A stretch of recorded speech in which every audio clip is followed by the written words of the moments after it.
Good morning, everyone. Welcome to the MeanGene Show, streaming live here on Podbean.com. It is Tuesday, March 29th, 2022, getting you ready for what's going to be taking place today in the NBA, or tonight, rather. And of course, we always look back on the games that took place last night in the NBA, as well as NIT tonight is going to be taking place. The semifinals of the NIT will be taking place at Madison Square Garden in New York. St. Bonaventure and who is it? St. Bonaventure will take on Xavier. And the next game is going to be Washington State Cougars at Texas A&M. So that's going to be exciting. We're also going to talk about the NCAA Women's Final Four is all set to take place in Minnesota this weekend. And man, I tell you what, yesterday, if you haven't had a chance to go on and download the show, it's already up on Podbean, but it was an iHeartRadio show.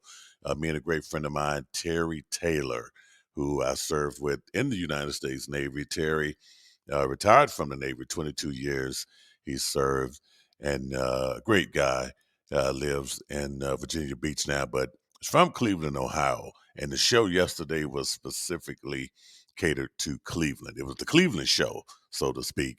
And we talked about all things Cleveland sports. We talked about the Cavaliers. We talked about the Ohio State Buckeyes. We talked about the Cleveland Browns. And Terry is actually going to be launching his own sports talk show here pretty soon. So I'm glad to be able to help him with that. But yeah, if you get a chance, go and download that show. It's I think we called it the Cleveland Show, but it's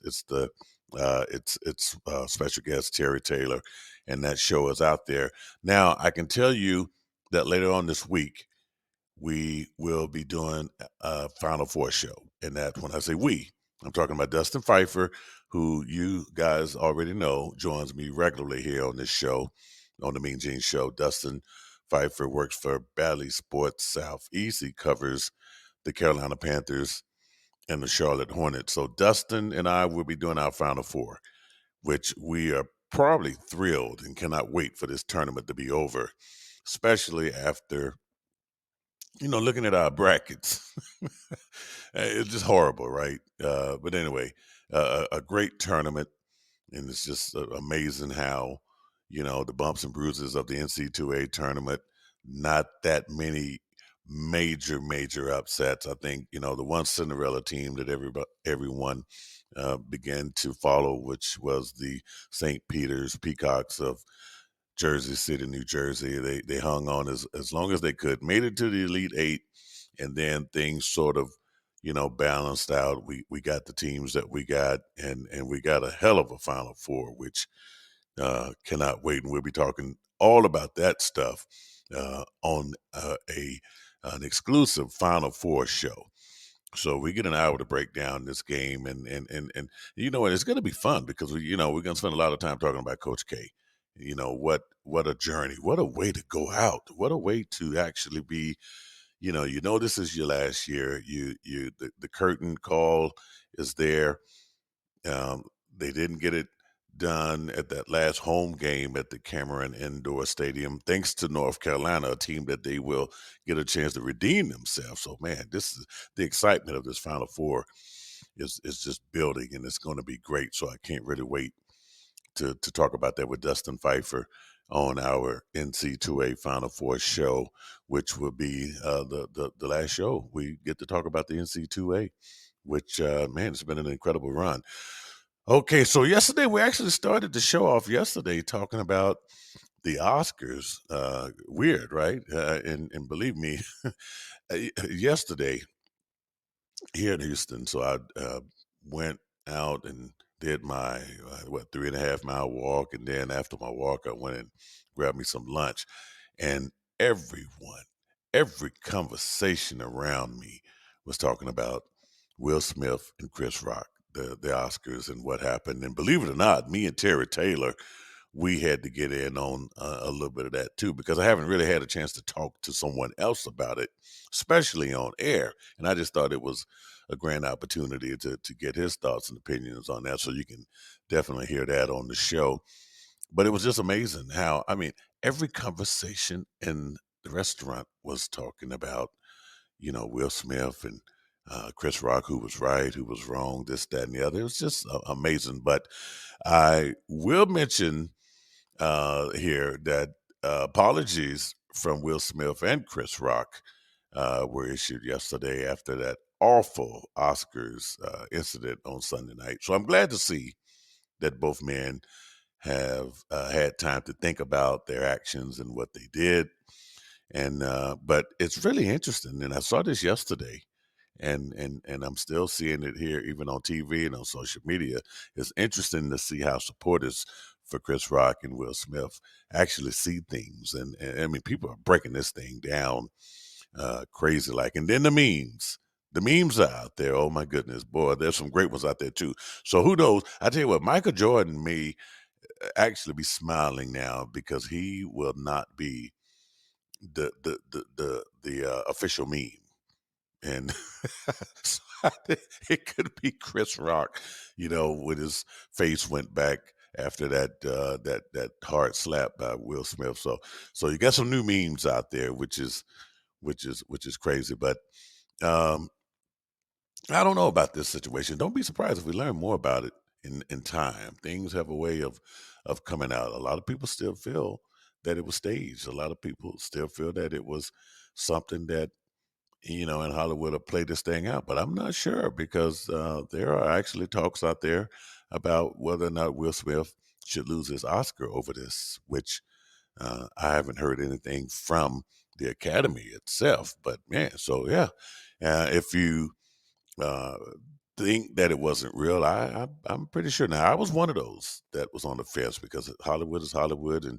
I tell you what, and Will Smith was just so cool about it and nonchalant about it that it would, it just made you think that it was staged. Or, but no, I don't know. I think after 24 hours now, we've had time to really, you know, shed more light on it and look at it, and I think we know that it wasn't staged and it was actually real. But anyway, so that's enough of that. But I'm sure, like I said, there's probably going to be more to come on that. But anyway, we got a full show to talk about today here on the MeanGene Show, and let's go ahead and start. We always like to start with the National Basketball Association, which on Monday night, I believe there were 9 games, and the standings in the Eastern Conference. Oh man, keep an eye on that. The Western Conference standings, you're not going to see a whole lot of movement, especially with the number 1, 2, 3, maybe down in the 4, the 5, and the 6. You might see a little bit, and then with the play-in tournament down there. But the Western Conference standings are going to almost stay the way they are. I don't see a whole lot of movement there, but it's that Eastern Conference standing that is just unbelievable. But, because over the weekend, a lot of things changed. Well, at least the Boston Celtics were in first place for at least 24 hours. Okay. Things changed and things changed last night. So we're going to go over some of those scores from last night in the association. We'll start with the Denver Nuggets and the Charlotte Hornets. Now, the Charlotte Hornets, a team that, and Dustin would definitely tell you, I can't wait to talk to Dustin about the Charlotte Hornets. They were doing pretty good there for a minute. They were on a nice little streak there. Were Especially if they play the Brooklyn Nets, man, it just seems like they got their number. But now the Hornets, they dropped one after winning a couple in a row, so they lose to the Denver Nuggets, and this was at home, so this was definitely not a good loss for the Charlotte Hornets. The Denver Nuggets beat them 113-109. The Joker, 26 points, 19 rebounds, 11 assists. How about the triple double for the Joker? And Denver is one of those teams, boy. You got to watch them. You got to watch them. Say what you will about those Denver Nuggets. They are in that 6th spot now, and I just said over in that Western Conference, the 4, 5, 6, maybe even a 7, because Minnesota's still there. You got to watch them. The Nuggets on a 2-game win streak, and the Utah Jazz is on a 4-game losing streak. So it's just watch that. But like I said, the 1, 2, and the 3 spot are going to be safe, but 4, 5, 6, 7. there's some room there. 8 is going to be up for grabs for the most part. But anyway, the Charlotte Hornets. Wow, a big loss there and a big win for the Denver Nuggets. Another game that we talked about. Well, me and when I say we talked about, me and Terry Taylor actually talked about this because this was one of the comments. One of the things we talked about on the Cleveland show I did with him yesterday.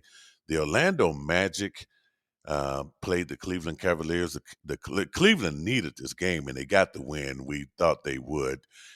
Cleveland wins 107-101, and they just sort of stopped the bleeding that was going on there. I think they had dropped like 2 or 3 in a row. So they right now are in sole possession of the 7th spot. And I think that's where they want to be. They don't want to get down there and get tangled up. They are 3 games ahead of the Brooklyn Nets, which has the 8th spot. So that win by Cleveland last night was pretty, was a much needed win there. And Darius Garland, 25 points, 12 assists. 25 points, 12 assists and 3 steals. And just a good win. And we talked about Darius Garland. We talked about Jared Allen. Just that great team there in Cleveland. So Cleveland looks like I just don't see them dropping out of the playoffs and not making it. But I think they're a safe bet to make the playoffs with only like 7 games or so remaining in the NBA regular season. Another game took place last night was the Atlanta Hawks. They defeated the Indiana Pacers 132-123. Now, I saw the Atlanta Hawks last week. As a matter of fact, it was 1 week ago. Today, I saw the Atlanta Hawks at New York at Madison Square Garden. They beat the Knicks, and the Hawks are steady rolling. They're on a 2-game win streak there. They are in that 10th spot, which is considered a play-in spot. And, we talked about this yesterday on the MeanGene Show on iHeartRadio with Terry Taylor, that this team right here is a dangerous team. And I talked about it last night also with my best friend. One reason why this team is dangerous because if you recall, the Atlanta Hawks made the Eastern Conference Finals last year. They took the Milwaukee Bucks, to the brink, of almost elimination. So this is a scary team. Don't let this 10th spot, even with this record. Now, they 1 game over 500, 38-37, but they are a dangerous team. And Trae Young and Nate McMillan and this team is not that much of a different team from last year. So don't be fooled by this team. So they put up a lot of points. So um, Trae Young didn't have, spectacular numbers last night. 14 points, 16 assists, though.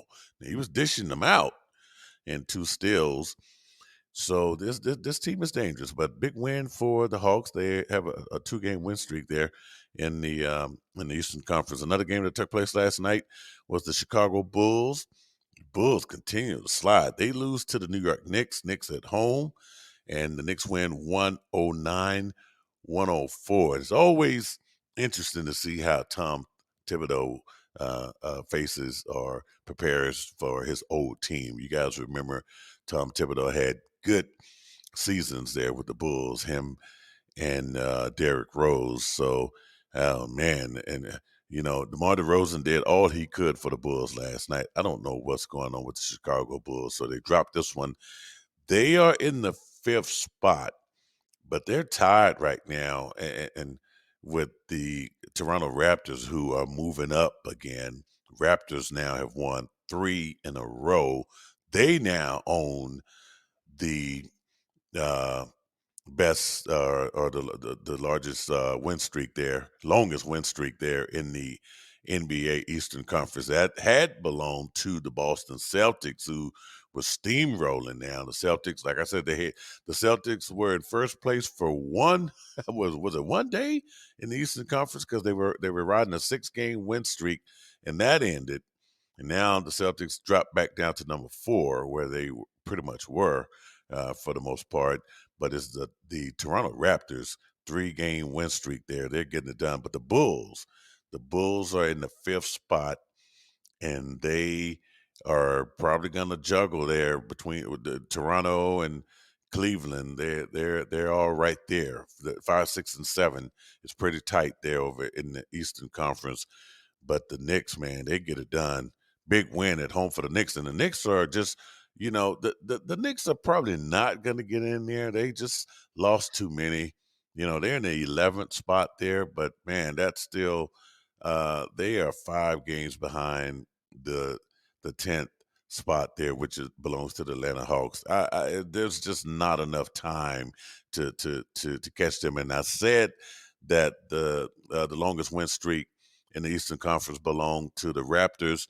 I stand corrected. That the longest win streak in the Eastern Conference belongs to the New York Knicks. Now they have won 4 in a row, which they would have to win their remaining games to be able to, and then hope that someone above them sort of, and that the team above them would be the Hawks. They would have to hope that the Hawks just lose the remaining games. I just don't see that happening. The Knicks are not going to get in there, and this is going to be a very disappointing year for the Knicks and Tom Thibodeau. It's going to be interesting to see where the organization goes because man, the Knicks they just started out hot. I remember seeing them as high as number 4 in the standings, and we're talking about early on in the first month or two of the NBA season, and they got a really good team, a really nice young team there. I just don't know for them to be where they are now, and they're not going to make the playoffs when it looked like they were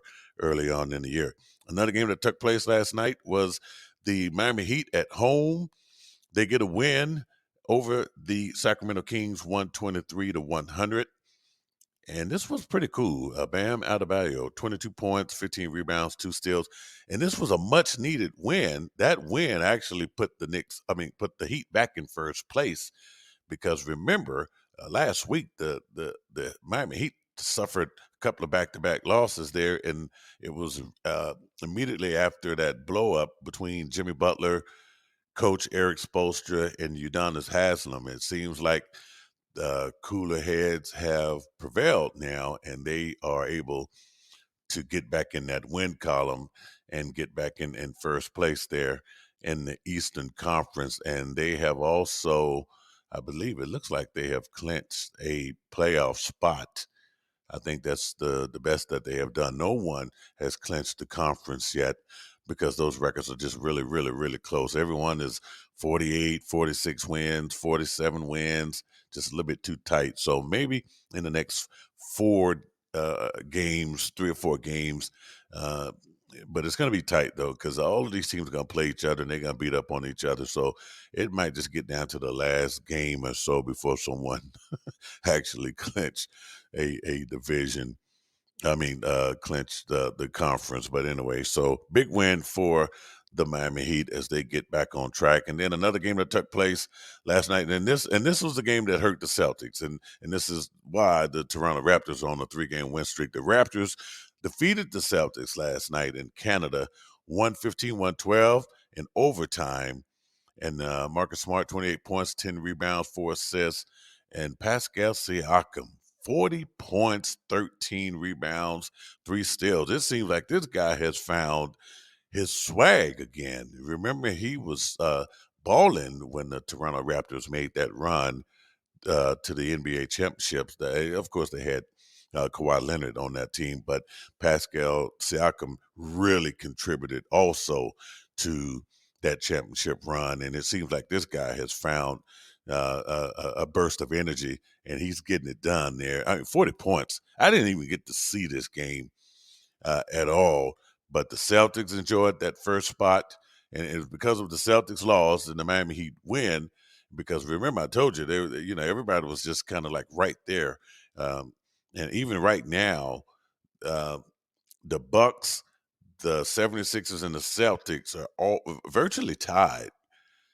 Okay, for basically they are tied there, but they all are on a 1-game losing streak as well. So look for a lot of shifting there from that 2, 3, and 4. Miami has no room to breathe there. But anyway, the Raptors get the big win last night, and the Celtics lose. So very interesting there. And over in the Western Conference, it was the San Antonio Spurs defeating the Houston Rockets 123-120. The Golden State Warriors, they were in Memphis last night, and I did see this game. I did watch this game, and Memphis is always exciting to watch, whether they have John Morant in the lineup or not. Last night they did not have him in the lineup, but neither was Steph Curry, Draymond Green, or Klay Thompson in the Golden State Warriors lineup. And this is one reason why they got beat 123-95. Ugly game to watch, but Memphis, you're supposed to be the team when they don't have their stars, and it would have been brutal for them to lose a game at home without those three big stars in the game. But Jordan Poole continues to excite for the Golden State Warriors. I don't know what the Warriors are going to do when it comes time to renew these contracts. They have so many great players on that team, in addition to Steph Curry, Draymond Green, and Klay Thompson. You got to pay these guys. And then you got Jordan Poole, you got Looney, you got Wiseman, you got Allen Wiggins. I don't know if they got enough money to go around. It's going to be interesting. And then you got, Gary Payton uh, Jr. So what are you going to do? How are you going to pay these guys? But anyway, Warriors lose big last night, and it doesn't really affect them in the Western Conference standing that much, because when you really think about it, well, yeah, it does. I stand corrected, because they're on a 3-game losing streak there, and they are now just a game and a half in front of the Dallas Mavericks, who plays the Lakers tonight. We all know how that's going to turn out, right? And the Warriors, man, they got to stop the bleeding. They really need to get these guys back in the lineup. They will have to. They really do. And right now, if the playoffs ended today, because you get that 3-6 matchup. So if the playoffs ended today over in the Western Conference, it would be the Warriors and the Jazz. Now, I don't know who would win, because the Jazz is on a 4-game losing streak, and they have no excuse. They have no where close the injuries that the Warriors are suffering with right now. So I don't know what's going on in Utah.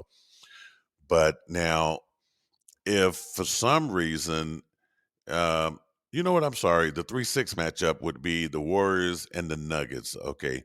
So, yeah, it would be the Nuggets. And that's the matchup that the Warriors don't want, because the Nuggets are really looking good.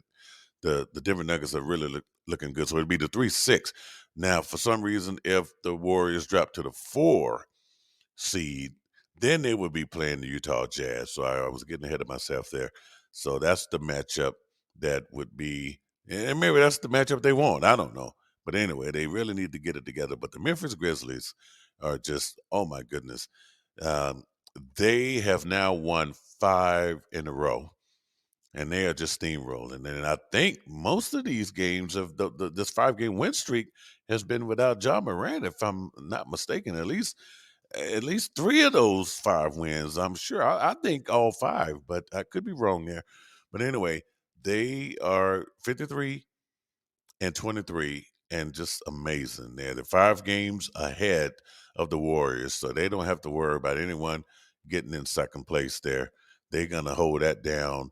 And right now, that 2 seed would play the 7th seed. Now, and this, folks, would be interesting. That's why I can't wait till the NBA playoffs start, because right now, if the playoffs started today, the Memphis Grizzlies 2 seed would play the Minnesota Timberwolves. And you cannot tell me that that would not be a hell of a matchup. Minnesota's big. Memphis don't have a lot of big players, but they do have Aquaman, who, I'm talking about Steven Adams. I call him Aquaman because he looks like that guy, right? But Steven Adams, man, guy just gets it done. Just basic. There is nothing fancy about what Steven Adams do. He did the same thing in Oklahoma City. I don't even know why they let him go. Don't even know why they let Westbrook and Steven Adams go. They had a good thing going there. Won't even talk about Durant and Harden, but Oklahoma City, that was back in the past. But anyway, Steven Adams does the same thing. The guy has more offensive rebounds than any big man I know that's actively playing in the NBA right now. He's always underneath the basket picking up the garbage. And it counts. He puts it back. And I think they made a comment last night. They asked him, why are you so good about, at putting these shots back up and getting these rebounds? And he looks at it a different way. He said, well, why are these guys missing all these shots? It is kind of funny. But anyway, Steven Adams, a great pickup from Memphis. Hey, you just got a guy that goes in there and does his job. And it's hard to get position on such a big guy like Steven Adams in that paint. And this is why this guy is so dang good. And Memphis is going to be good. So you're going to get Steven Adams versus Karl Anthony Towns if the playoffs started today. I think Karl Anthony Towns might win that one, folks. But man, I cannot wait to the playoffs start. But that 2-7 matchup, whew. So you get Ja Morant. Oh my goodness, you get let's just hope it stays that way over in the Western Conference. That 2-7 matchup would be off the chain there. So and just one more score there from last night. It was the Oklahoma City Thunder 134 over the Portland Trail Blazers 131 in overtime. Neither one of those teams are going anywhere. So as a matter of fact, the Rockets found themselves back in last place. I thought it was the Thunder, but one's battling for last and the other one's going for dead last. But anyway, so those are the games last night in the NBA. And tonight, I believe we only are looking at 5 games in the association. So we can talk about those, the Bulls and the Wizards. That's going to take place tonight. Bulls are a 4-point favorite. I don't even think that should be mentioned. The Bulls just need to get a win. How about just get a win? The hell with the 4 points. They just need to win. And they on the road at the Wizards. Okay, so this is not going to be easy, and we're talking about back-to-back. New York, Washington's not far from each other, but you're still talking about back-to-back. I think the Bulls are going to win, but they're in a must-win situation right now. The next game, and this is going to be a good one. Oh, this is going to be a good one because right now over in the Eastern Conference, the Milwaukee Bucks and the Philadelphia 76ers are tied. The Bucks own the tiebreaker there. They're in that 2 spot. Philly is in the 3 spot. Well, guess what? They play tonight. This is some must-see TV. Now, I know the NIT semifinals are going to be on ESPN and ESPN2, and some of you folks don't care about the NIT, which the 2 matchups are going to be good. St. Bonaventure and Xavier and Washington State and Texas A&M. Those are good games because A&M and Xavier should have been in the NCAA tournament. I keep saying that because those are really good teams. But if you got, some juggle room with your remote control there, you're probably going to be watching this Bucks 76ers game because I know I am. This is going to be one hell of a game to watch tonight. Then you got the Lakers and the Mavericks. Mavericks, this is you got you got the Lakers without LeBron James. I don't know if Anthony Davis is going to play tonight. Maybe that will be determined later on in the day, but it won't really matter. The Dallas Mavericks are going to get this game. Then you got the Detroit Pistons at the Brooklyn Nets. Brooklyn Nets are struggling to get out of that 8th spot, and maybe they don't want to get out of there. Maybe they want to play the Miami Heat because you have to admit that whoever plays the Brooklyn Nets, if they stay in that 8th spot, that's one hell of a matchup. That's a dangerous matchup because now you got Kyrie Irving who can play now in the Barclays Center. He's going to be able to play at home now, and they're going to jail. Now, what you won't have is Ben Simmons. That just won't take place right now. I don't think you're going to see Ben Simmons. If Brooklyn is going to get him into the playoffs, which they might be working on something secretly to get him into the playoffs, which I can see that. But I think fans and everyone else would like to see him before that. But don't be surprised if the guy shows up in the playoffs. Hell, he's on the roster, he's on the team. They can do whatever they want to do with him. And he's getting paid a hell of a lot of money. But watch out for Brooklyn. I don't care who's the number one seed at that particular time. That is a potential upset. And Brooklyn, I saw Brooklyn play last year. I was in Milwaukee for that uh, series between the Bucks and Brooklyn, and I know KD, man, they came short. They fell short against the Bucks, who, went on to win the NBA championship. But I think this is going to be a different Brooklyn team this year, even in that 8 seed. But they are struggling to get out of that 8 seed. But I think they win tonight over the Pistons. Pistons, one of the worst teams over there in the East. Then you have the Jazz and the Clippers. They're going to play tonight, and the Jazz needs to win, folks. I didn't know that they had lost 4 games in a row, and that's not good. And they are still in the 5th spot. That's why I guess other teams have sort of been struggling too. But man, they cannot afford to lose. And the Clippers have lost 5 in a row, so this could really be an interesting game. So um, out of 9 games, neither one of them have won anything. So somebody's going to be looking to win tonight. The game is in LA, so it's at the Crypto.com, formerly known as the Staples Center. I used to live in Los Angeles, downtown. I remember walking to the Staples Center when back in the day when the Lakers were doing the back-to-back-to-back thing. I remember actually sitting on my rooftop watching the parade. It didn't get any better than that, folks. Don't ask me how I ended up in Texas. Okay, that's a long story. We don't even have time to talk about that. But anyway, those were some good days. But anyway, the crypto.com, I'm not with that name. It's always going to be the Staples Center. Hell, I helped build that place with the money and time I invested in that, uh, you know, arena. But anyway, the Clippers are going to be playing in their own arena here pretty soon. It's going to be built, well, it's being built right over by SoFi Stadium over in Los Angeles, Hollywood Park area where the Super Bowl was played. So I know they cannot wait to get away from the Lakers now because the Lakers stink, even though the Clippers are, well, with this 5 game losing streak, they are not any better, but they are in the 8th spot there.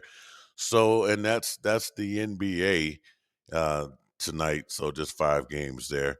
So what else we got to talk about here? Now, you know what? I had mentioned that I would be talking about the NFL.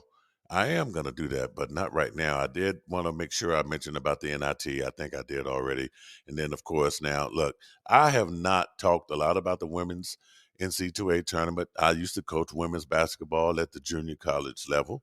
So I definitely am a big, strong supporter of women's basketball. I follow the WNBA, as a matter of fact, during the WNBA seasons. And when I'm doing my show in Las Vegas, I do a radio show in Las Vegas during the NFL season, KDWN 720 AM, 101.5 FM. And the Las Vegas Aces is one of the teams that I cover out there in the WNBA. But anyway, the Final Four is set for women's basketball. It's you got UConn, Louisville, Stanford, and South Carolina. Now, I did a women's bracket. I did. I always do. And that bracket, believe it or not, now I got Stanford and South Carolina playing in the championship game. I did not have UConn making it, and neither did I have. And who's that other team that we have in the Final Four? Michigan. Is it Michigan? Nope. Wait a minute. Let me get this right here. Trying to pull up. Okay, so no, we got South Carolina. Yeah, we got Louisville and Connecticut, and then we got Stanford and South Carolina. Don Lewis. Oh my goodness. Don Staley, not Don Lewis. I was talking about Don Lewis last night. Don Staley, who is the head coach of South Carolina. I saw uh, that team win the championship. I was at NCAA Women's Championship a few years ago back in Dallas, and just amazing. Amazing coach. She was an amazing player too. Just good to see that she is just making things happen. And then Tara Vanderveer, who's been with Stanford forever. So that would be a classic matchup there. But now, but this Final Four, which is set for Friday night, which is going to feature Stanford and UConn. and that's gonna Gino Ariama. That's gonna be a good one there. And then the other semifinal game on Friday night with the women's is gonna be South Carolina and Louisville. So you got two number one seeds there, South Carolina and Louisville, and then Stanford's the number one seed in Connecticut, UConn women, man. So that's going to be great stuff to watch there if you follow the women's basketball. It's only fair, right? Because the guys play Saturday, and don't forget this Friday on the iHeartRadio podcast, me and Dustin Pfeiffer, we're going to actually talk about the NCAA men's Final Four. It's oh man, it's going to be great. It's going to be one hell of a Final Four, and I know that your bracket is busted now because you would have to be. Let's see here. Well, there's no such thing as an expert bracket there because that just hasn't happened. But man, this Final Four for the men's is also good. You got Duke and North Carolina. They're going to play on the late game, and that's classic. It just doesn't get any better than that. And then the first game, Villanova and Kansas. That's another classic. Now I've actually attended three Final Fours. I was actually considering going to New Orleans, and the only reason why I'm not going to this Final Four is because I have to be in El Paso for my granddaughter's birthday, which is the 5th. Well, actually, it's the 6th of April, but I'm flying in there on the 5th. And there was just no way to get out of New Orleans. And it was just a little bit too much traveling for me to do. But I did go to a Final Four in New Orleans many years ago.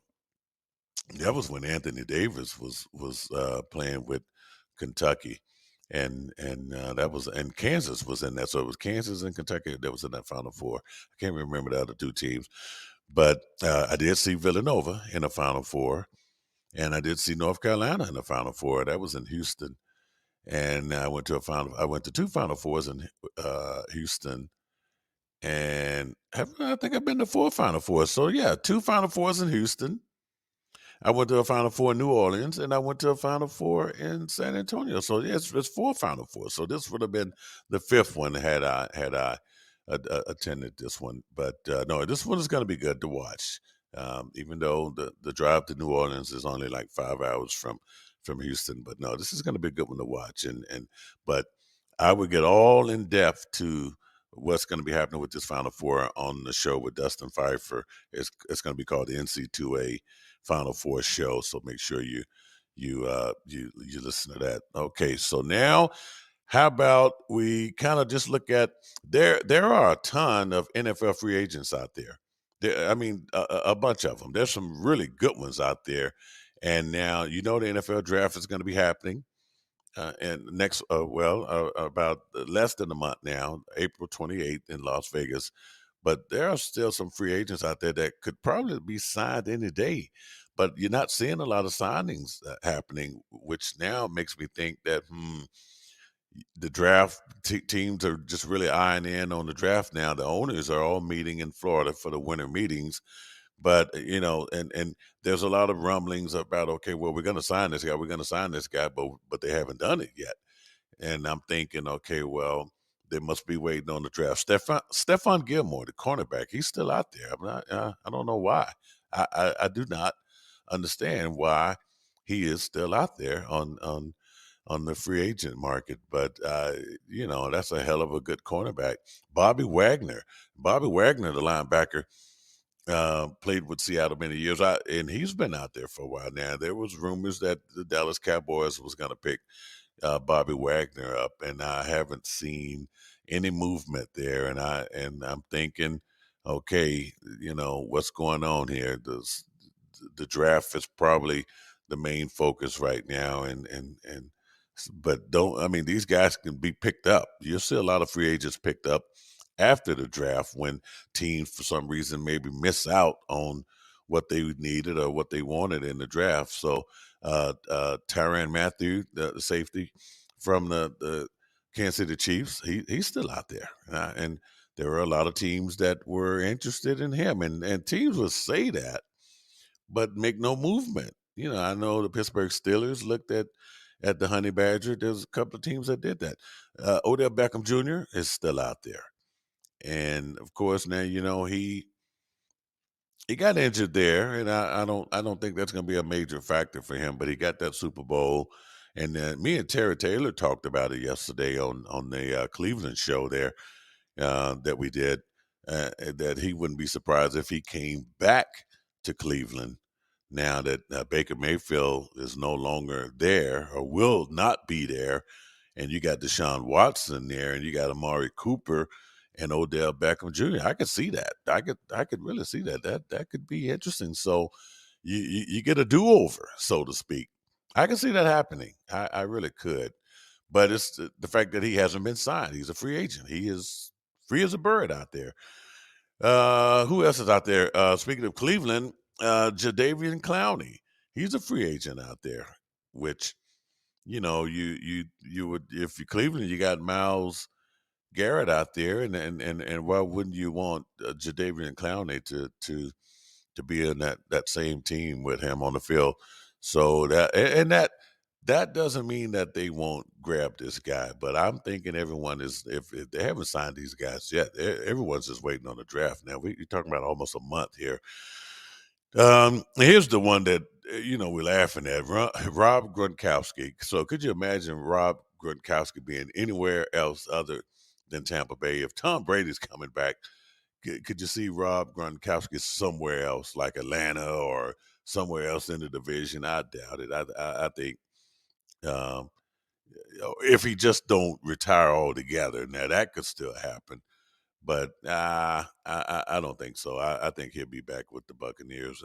That's a no brainer. Patrick Peterson, cornerback there, um, he's still out there, and I think that'll change too. I don't see where he's going to be. Um, Believe me, someone's going to get him, especially if a team come up short in this draft, they'll get the cornerback that they want or want a veteran to add to their lineup after looking at their draft, saying, you know what, we can just use somebody like Patrick Peterson right now, and that could happen. So I can see that. I can see that. So I can see. So that's just some of the free agents out there, and I believe Melvin Gordon, Joe Hayden, a couple other ones out there, Calais Campbell, Julio Jones, I think. So let's see. Let's see how this. I am still shocked though that Matty Ice is in Indianapolis with the Colts. And Matty Ice wants to be like Tom Brady and Matthew Stafford. Like hell, they did it. They look at these guys, man. Tom Brady left the Patriots, went to the Buccaneers, boom, got a Super Bowl.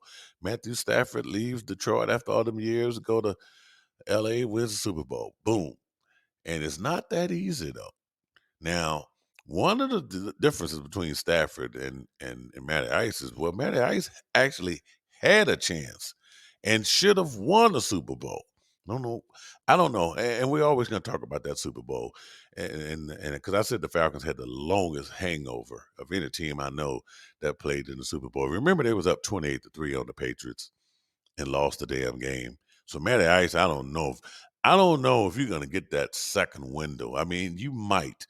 But you're talking about the AFC, and the AFC is loaded now, especially the AFC West, which just, with Herbert and you got Russell Wilson is over there now, and Derek Carr, and come on now, I don't know, and then Patrick Mahomes, and then over in the AFC North, now you got Deshaun Watson, you got Jackson.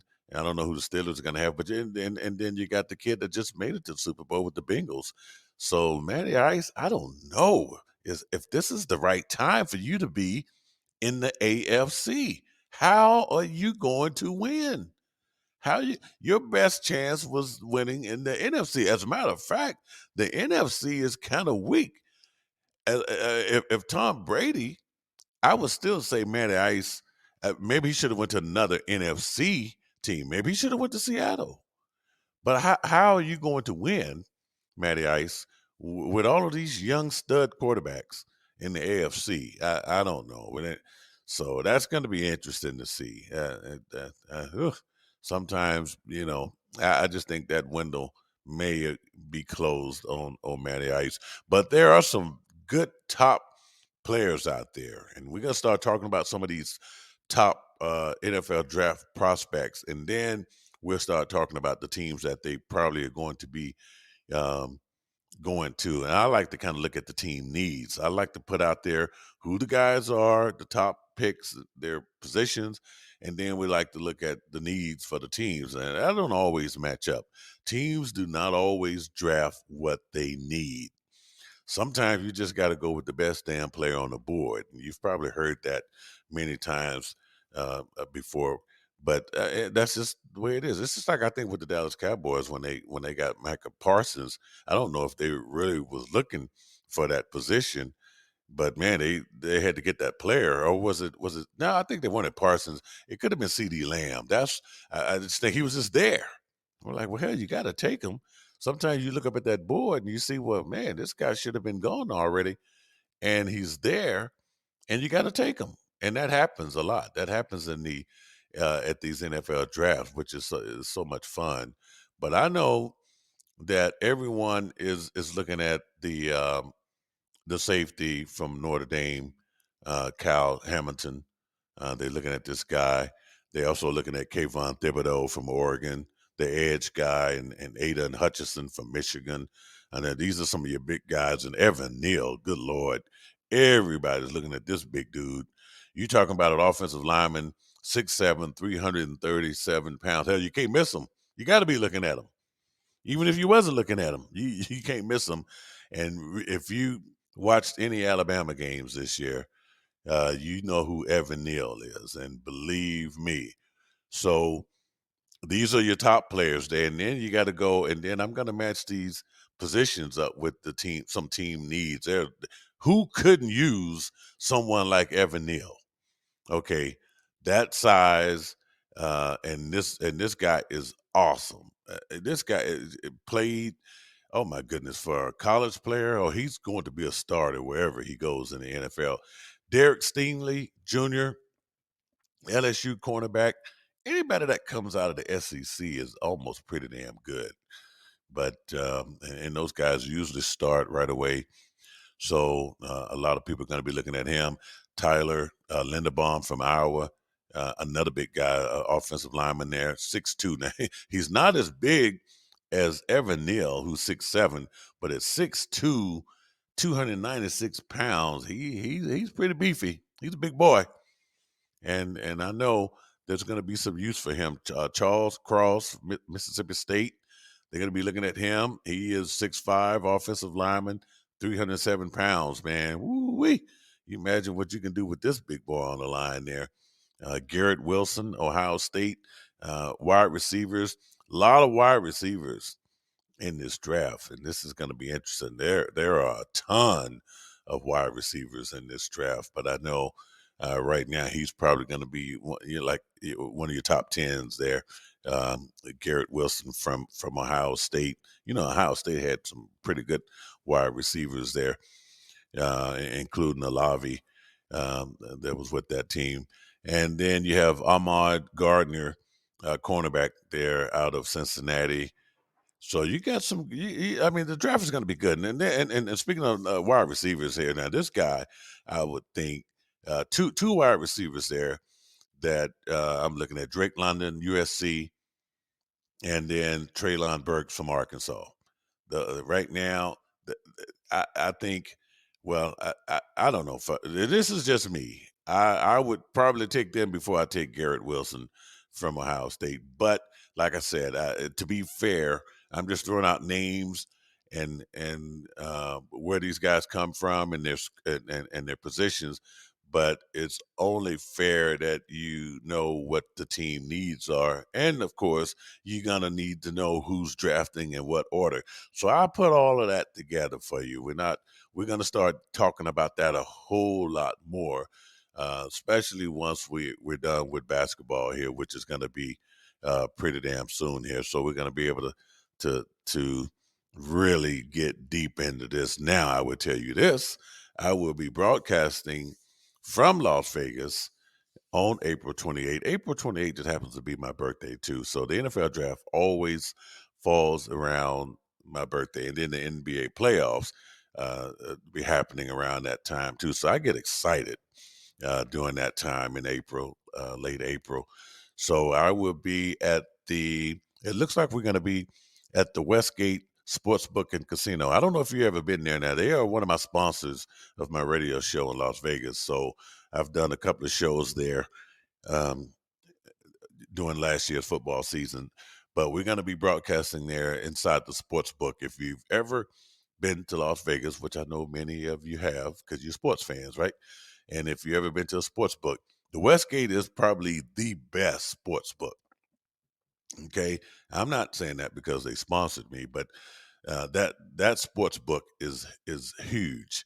If you've been in there and if you've wagered on games and you see those big TV screens in there, and they are enormous. I can't think of any place to watch a sporting event other than the Westgate. But we're going to be there early during the broadcast because I'm actually going to be at the draft itself. This will be the third draft that I have attended. I went to the one in Chicago.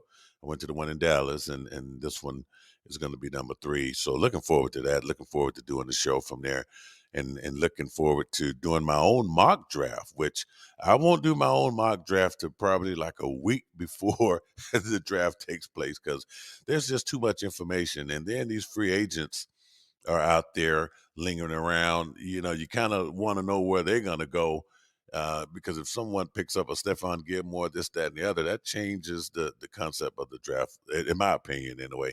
But anyway, I am going to wrap things up here for today. So check back in tomorrow here on the MeanGene Show as I will be streaming live once again here on Podbean. So folks, hey, for you guys in the chat room here, thanks for hanging in there. Hope you were entertained. Hope you enjoyed the show and hope you come back and join me again. I'll see you back here tomorrow. Have a great day.